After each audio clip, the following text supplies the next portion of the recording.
Buenas noches, Crímenes de Córdoba. Esta noche abordamos un caso acaso estremecedor. Muchas veces hemos dicho que hay casos que son difíciles de comprender y muy dolorosos. Algunas veces nos referimos a la muerte de los niños, que nos toca abordar y son casos dolorosos, difíciles de entender por qué alguien puede matar a un niño. Pero hoy nos vamos a referir a algo tan difícil de comprender como matar a la madre. Tal el título del capítulo de hoy, que se refiere a un joven de 21 años que en Jesús María hace unos 5 años mató a su mamá, María Eugenia Cadamuro, de 46. El autor de ese crimen es nada más ni nada menos que Jeremías Sanz, ese jovencito que ustedes están viendo ahí. La mamá es la víctima fatal.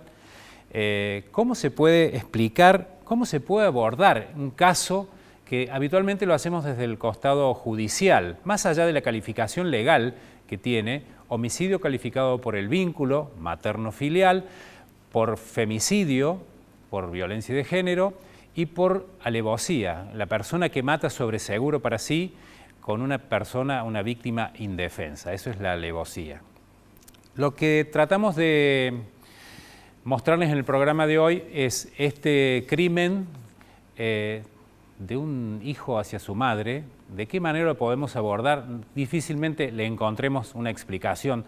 Van a ser 2 programas de este femicidio, de este matricidio, pero la idea es aportarles a ustedes lo que es el contexto que rodeó al crimen. De esta manera trataremos de comprender mejor qué fue todo lo que rodeó al crimen. Luego del primer informe que vamos a presentar a partir de ahora, señor director, vamos a analizar de qué manera puede haber sido lo que movió a Jeremías Sanz a cometer el crimen de su mamá.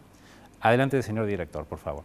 Desde su adolescencia, Jeremías Sanz tuvo una controvertida relación con su madre, María Eugenia Cadamuro, hasta que él decidió quitarle la vida, cuando ella comenzó a reclamarle por los bienes que había heredado. Cuando ocurrió el crimen, él tenía 21 años, ella 46. Años antes, la mamá tuvo algunos desencuentros amorosos y fracasos comerciales, por lo que decidió probar suerte en otras tierras. Primero se fue a Buenos Aires con un emprendimiento y para acompañar a su otra hija, Guadalupe, y finalmente se radicó en Miami, donde se relacionó con un hombre que se convirtió en su última pareja. Pero cuando regresaba a Jesús María se encontraba con diferencias en la rendición de la administración del campo de 300 hectáreas, con discusiones ásperas con su hermana Mabel, con su cuñado Facundo y con su propio hijo, Jeremías. Las diferencias se volvieron insostenibles hasta que el 15 de marzo de 2017, Jeremías acordó reunirse con su madre. Esa tarde, él la buscó y luego no se supo más de ella. Pasaron varias horas y los amigos de María Eugenia denunciaron su desaparición. La justicia comenzó a buscarla y la dio por desaparecida poco tiempo después. En ese primer momento detuvo a Jeremías y lo imputó por privación ilegítima de la libertad.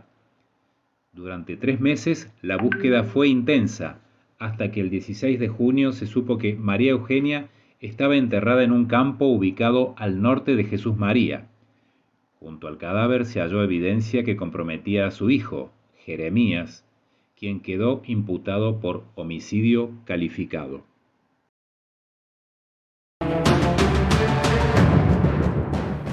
Acabamos de ver cómo ha sido la presentación del caso para, a título informativo, se sepa de qué se trata. Lo que vamos a abordar a partir de ahora, durante todo este programa, es qué es lo que rodeó al crimen para tratar de comprender por qué un joven mata a su madre. Para esto, como no tenemos ningún problema de convocar a los que saben, nos vamos con un periodista, un colega de Jesús María, que vamos a invitar para este programa a ayudarnos a analizar. Vamos a hacer una entrevista a Claudio Minoldo, periodista de Jesús María, corresponsal de La Voz del Interior y trabajador de varias radios de ese medio, a quien le preguntábamos qué era lo que rodeaba al crimen antes de que se produzca. Él nos empieza a contar de esta manera.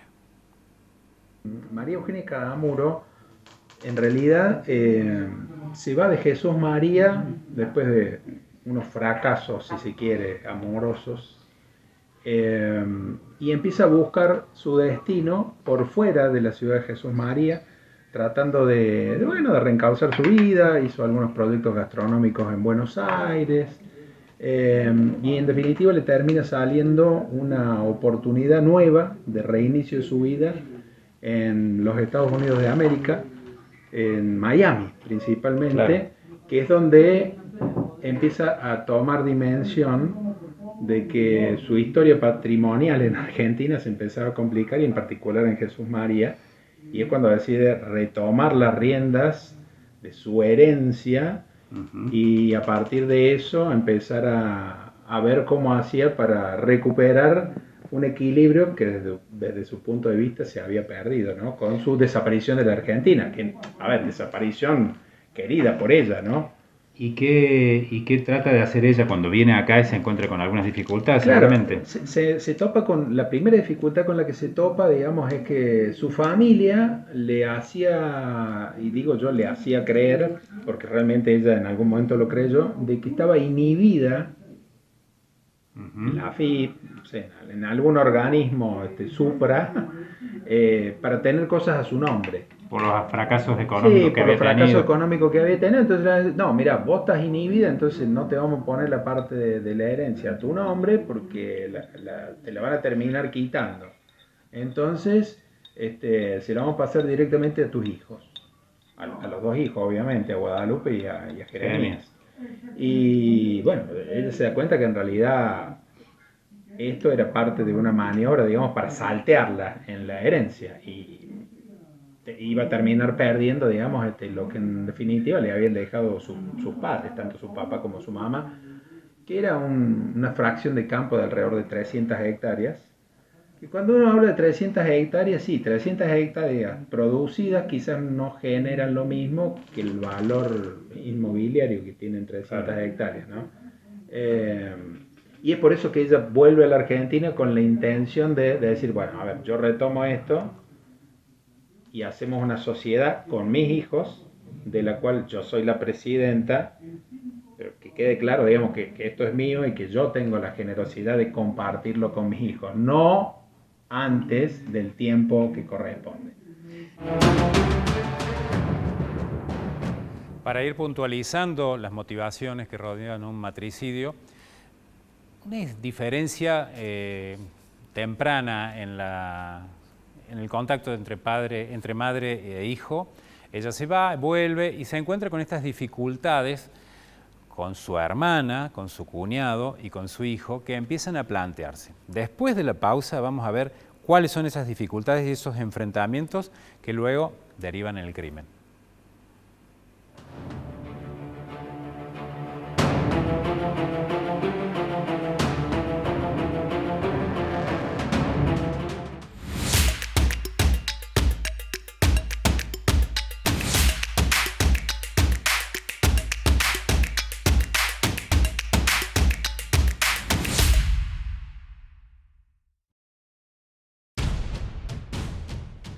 A Córdoba la construimos todos los días. En Altagracia seguimos reequipando los hospitales provinciales. Juan Schiaretti entregó aparatología médica de última generación al Hospital Arturo Illia.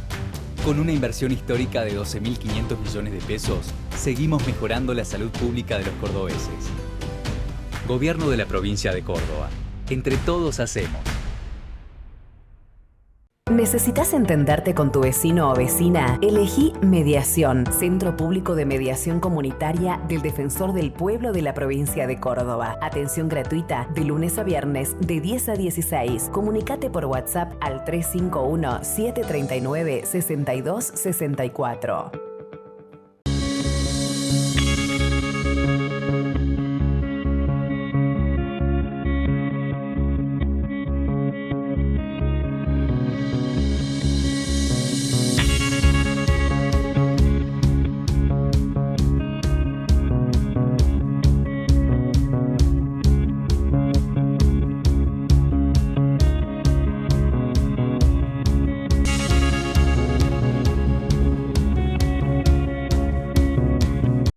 Estudio Jurídico Arias, abogados, agentes de la propiedad industrial, patentes y marcas.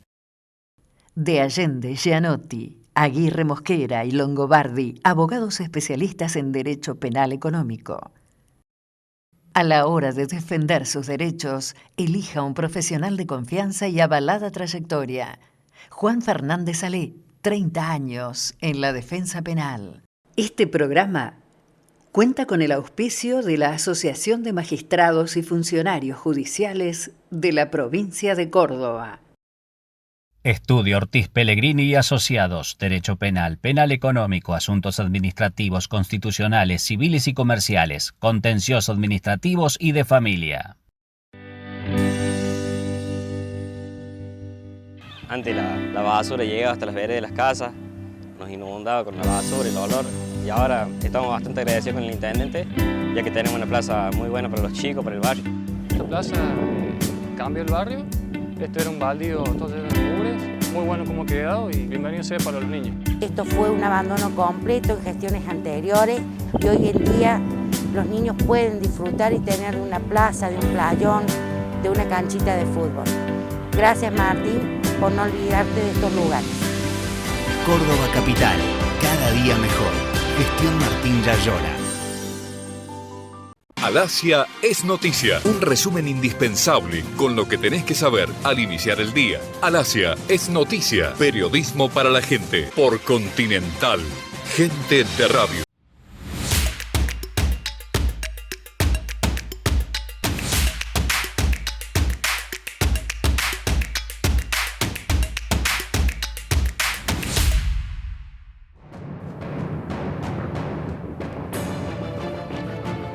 Y en la continuidad del análisis del caso Jeremías Sanz, que mató a su mamá María Eugenia Cadamuro en Jesús María en marzo de 2017, vamos a seguir hablando con Claudio Minoldo, quien nos empieza a plantear cuáles eran las diferencias y las confrontaciones que tuvieron María Eugenia con su hermana y con su hijo. Sí, hubo claramente una disputa. A ver, María Eugenia vuelve a la Argentina en realidad también con un hecho familiar doloroso, que es que se está muriendo su mamá.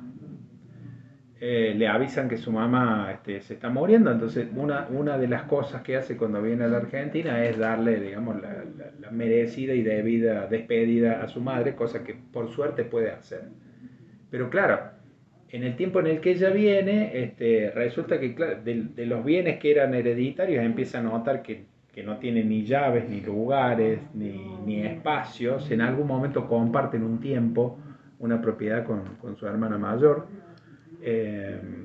Y todo esto empieza a ser motivo de disputa. Y bueno, termina en una agresión física, digamos, de un día, que esto incluso hay archivos televisivos al respecto. Ella va a participar con una amiga, con María Isabel, a un concurso de asadoras. Y bueno, y en Juárez Selman venía dándose rosca de que su hermana la estaba perjudicando. Parece ser que cuando vuelve del famoso concurso de asadoras, en el que por cierto le fue muy bien, bueno, llega a la casa y termina un episodio en el que hay agresión y violencia física entre María Eugenia y su hermana Mabel.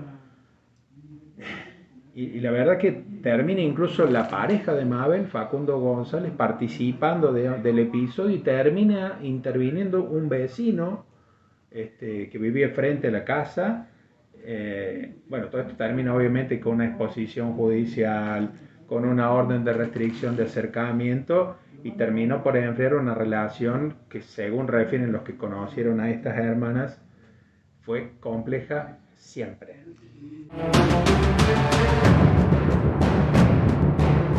Veíamos cómo se planteó el enfrentamiento con su hermana Mabel, y también se fueron a las manos. Hubo violencia física inclusive. Veamos qué nos dice Claudio Minoldo respecto a lo que sucedió entre su madre y él, entre Jeremías y María Eugenia Cadamuro. También hubo problemas de enfrentamientos. Escuchemos. ¿Y con Jeremías hubo enfrentamientos previos al crimen o a la desaparición? Sí, porque claro, cuando María Eugenia intenta retomar el poder que tenía sobre su herencia, era a costa de quitarle lo que hasta ese momento había tenido Jeremías, que es este adelanto de herencia por la cuestión de que Maru estaba inhibida. Y los testimonios refirieron que hubo una disputa en particular en donde él termina poniéndole la mano en el cuello, levantándola y apoyándola contra la pared, y diciéndole lisa y llanamente: si te interpones en mi camino, te va a ir mal. Claro, lo que pasa es que uno a veces en el fragor de las discusiones tiende a pensar que eso no se va a terminar reflejando en un hecho tan terrible como que un hijo le quite la vida a una madre, ¿no? Pero bueno, yo creo que fue lo que hizo, al menos en nuestra zona de influencia, ahí en ese conglomerado que tienen Jesús María Colón y Carlos de Sinzacate, lo que terminó transformándolo casi en una vidriera en la que las miserias de la sociedad se vieron todas, los cruces por redes sociales en esos días y las informaciones que circularon dieron para todo tipo de conjeturas. Casi te diría que hasta que después se supo que finalmente había sido asesinada María Eugenia y que era el hijo el que estaba acusado había una condena previa por gran parte de la gente que se expresaba a través de las redes sociales, ¿no? Y de hecho, con el solo hecho de la imputación por parte del fiscal en ese momento, José Raúl Almeida, pues recordemos una causa que tuvo 3 instancias de fiscalía, con la sola imputación, ya la condena previa respecto de que, bueno, fue él, fue muy grande. Gracias a Claudio Minoldo tenemos el color local, lo que sucedía en torno a este crimen antes de que se produjera, con todos los condimentos y con todas las disputas que había entre Jeremías, Mabel y María Eugenia. Pensar que en el fragor del discurso, dice Claudio Minoldo, uno piensa que se va a quedar en la amenaza que él le decía a la muerte cuando le dice: si te interpones en mi camino. Pero bueno, nadie imaginaba que iba a llegar a tanto. Vamos a ver en el tercer bloque, luego de esta pausa, lo que fue la escena del crimen.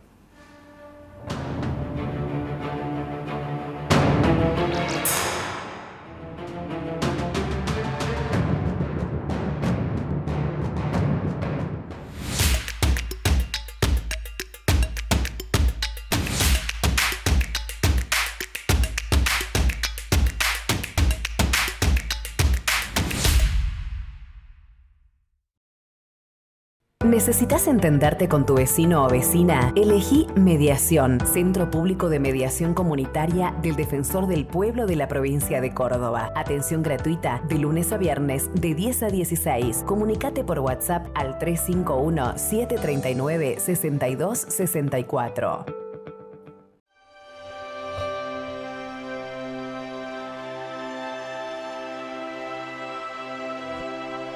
¿Sabías que otoño significa plenitud? En otoño maduran los frutos, el clima se amansa y la vida se prepara para descansar. La naturaleza regala días templados y colores cálidos. En otoño maduran los frutos del esfuerzo. Es linda la palabra plenitud, ¿verdad? Es lindo sentirse pleno. Vení, este otoño disfruta Córdoba a pleno. Agencia Córdoba Turismo, Gobierno de la Provincia de Córdoba. Estudio Jurídico Arias, abogados, agentes de la propiedad industrial, patentes y marcas. De Allende, Gianotti, Aguirre Mosquera y Longobardi, abogados especialistas en Derecho Penal Económico. A la hora de defender sus derechos, elija un profesional de confianza y avalada trayectoria. Juan Fernández Salé, 30 años en la defensa penal. Este programa cuenta con el auspicio de la Asociación de Magistrados y Funcionarios Judiciales de la Provincia de Córdoba. Estudio Ortiz Pellegrini y Asociados, Derecho Penal, Penal Económico, Asuntos Administrativos, Constitucionales, Civiles y Comerciales, Contencioso Administrativos y de Familia. Dentro del marco del programa Construir Futuro, el intendente Martín Yarlora inauguró en la Escuela Municipal Justo Páez Molina de Barrio Las Palmas nuevos espacios educativos. Ya son 16 de 51 aulas que contempla este programa y prevé una inversión de 300 millones de pesos, brindándole a los niños la posibilidad de acceder a un sistema de enseñanza de calidad, con inglés, educación digital, programación, robótica, arte, ciencias, deportes y recreación. Es el deber del Estado hoy garantizarle a estas hermosas criaturas la posibilidad de tener una educación de calidad, de alta tecnología, porque ese es el salto que le estamos dando para que ellos tengan un futuro mejor. Córdoba Capital, cada día mejor. Gestión Martín Yarlora.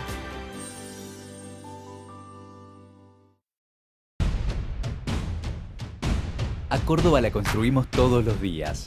En Villa del Totoral, el gobernador Juan Schiaretti presentó la puesta en marcha de obras de urbanización en Virgen de Fátima y Presidente Perón. Obras que beneficiarán a 300 familias en el marco del programa 100 Urbanizaciones Barriales. Además anunció la construcción de un polideportivo social en Barrio La Loma, uno más de los 100 polideportivos que se construyen en toda la provincia. Gobierno de la provincia de Córdoba. Entre todos hacemos. Alasia es noticia, un resumen indispensable con lo que tenés que saber al iniciar el día. Alasia es noticia, periodismo para la gente, por Continental, gente de radio.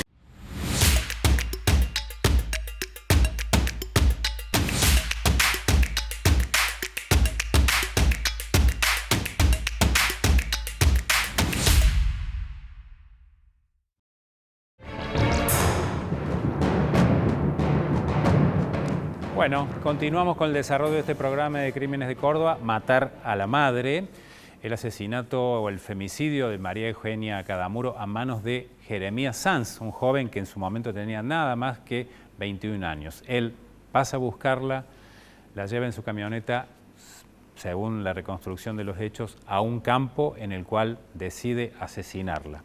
Vemos en este informe que también preparó Claudio Minoldo todo lo que pasó en ese campo.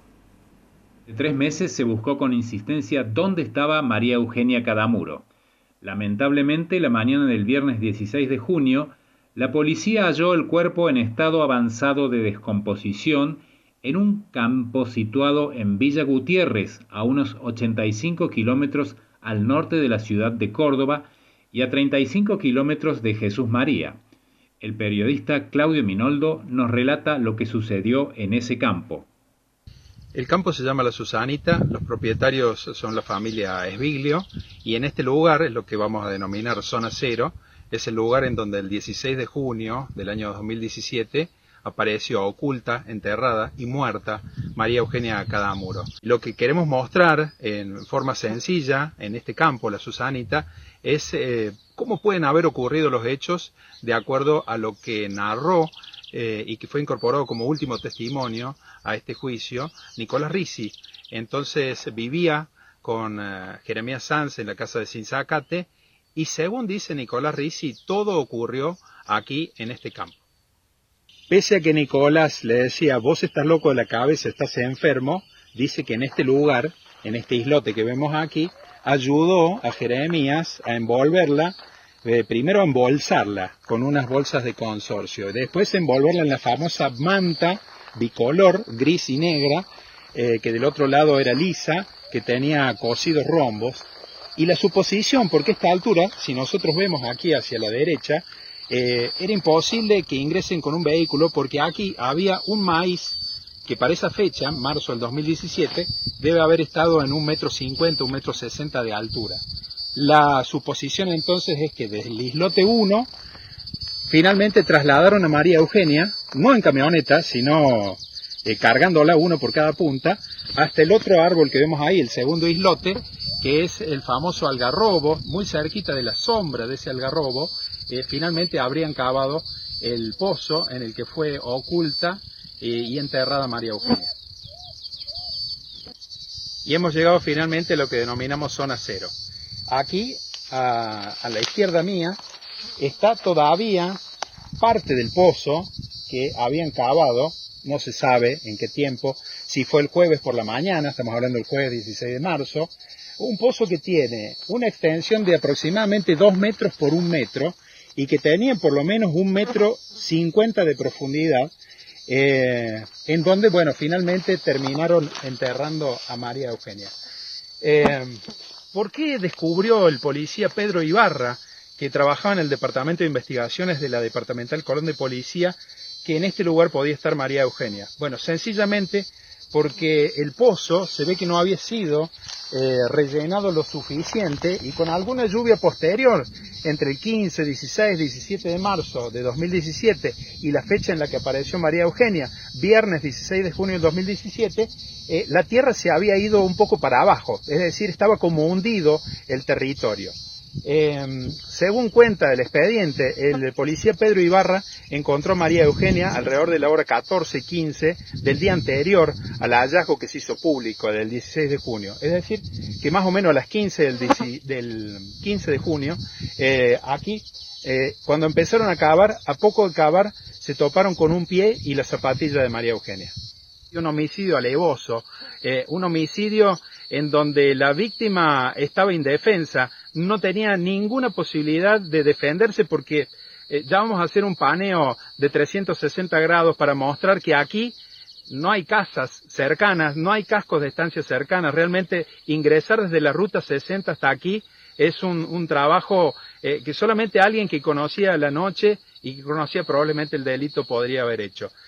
Seguramente en las manos de Nicolás Ricci estará algún día que sepamos más de la verdad que necesitamos saber sobre la muerte de María Eugenia Cadamuro.